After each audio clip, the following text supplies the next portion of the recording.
మీ Rukmini YouTube channel.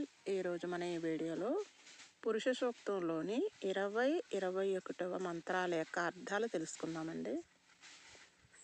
వేదాహమేతం పురుషం మహాంతం ఆదిత్యవర్ణం తమసః పరస్తాత్ తమేవం విద్వానమృత ఇహ భవతి నాణ్యః పంథా విద్యతే యనాయ ప్రజాపతిశ్చరతి గర్భే అంతః అజాయమానో బహుదా విజాయతే తస్య ధీరః పరిజానంతి యోనిం మరీచీనాం పదమిచ్చంతి వేదసః. మహాంతం మహిమాన్వితుడైన ఆదిత్యవర్ణం సూర్యునిలా ప్రకాశించేవాడు, తమసః అంధకారానికి, పరస్తాత్ సుదూరుడు ఏతం ఈ పురుషం భగవంతుని, అహం నేను వేద ఎరుగుదును, తం ఆయనను, ఏవం ఇలా, విద్వాన్ తెలుసుకునేవాడు, ఇహ ఇక్కడ, ముక్తః ముక్తుడుగా, భవతి అవుతాడు, అయనాయ ముక్తికి, అన్యః వేరు, పంథ దారి, న విద్యతే లేదు.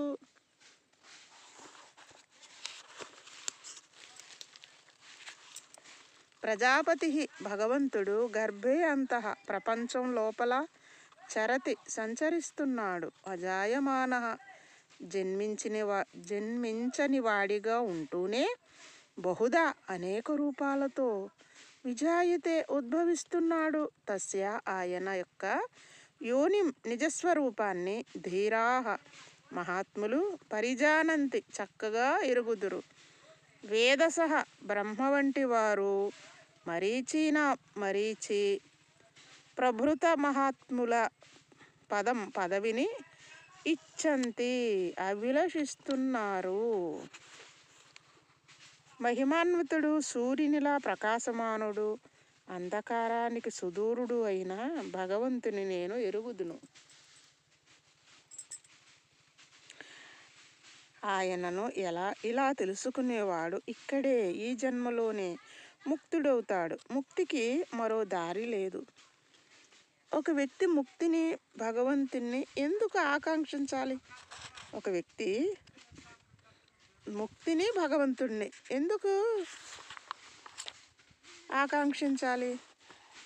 భగవంతుడు ప్రపంచంలో క్రియాశీలుడే వరలుతున్నాడు కాబట్టి, జన్మలేనివాడుగా ఉంటూనే ఆయన అనేక రూపాలతో ఉద్భవిస్తున్నాడు. ఆయన నిజస్వరూపాన్ని మహాత్ములు చక్కగా ఎరుగుదురు. బ్రహ్మ వంటి వారు సైతం మరీచి మొదలైన మహాత్ముల పదవిని ఆకాంక్షిస్తున్నారు. భగవద్ అనుభూతి విశిష్టత ఇక్కడ ప్రస్తావించబడింది. మానవుడు పొందదగిన పదవులలో అత్యుత్తమమైనది బ్రహ్మపదం. కోట్లాది సంవత్సరాలుగా కొనసాగే మహాప్రళయ సమయంలో, అంటే ఈ సృష్టి అంతానికి వచ్చినప్పుడు, ఆయన పదవీ కాలం కూడా సమాప్తమవుతుంది. కానీ భగవద్ అనుభూతి పొందిన ముక్తుడైన మహాత్ముల స్థితి అటువంటిది కాదు. బ్రహ్మవిత్ బ్రహ్మైవ భవతి. భగవంతుణ్ణి తెలుసుకున్నవాడు భగవంతుడే అవుతాడు. అతడికి మరణం లేదు, వినాశనం లేదు.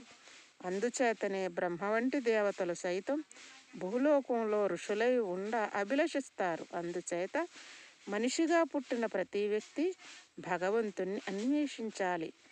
ఇదే ప్రశంసనీయమైన కార్యం.